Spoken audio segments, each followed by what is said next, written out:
সময় করো সাধন গুরুর দেওয়ানা, এই নাম জপে পাপি তাপি হলো রে মহান।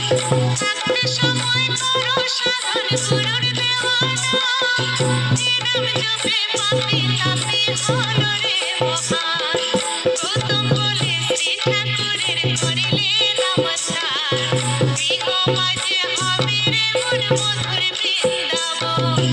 ও গুরু ভাই দেও ঘরে যাই দয়া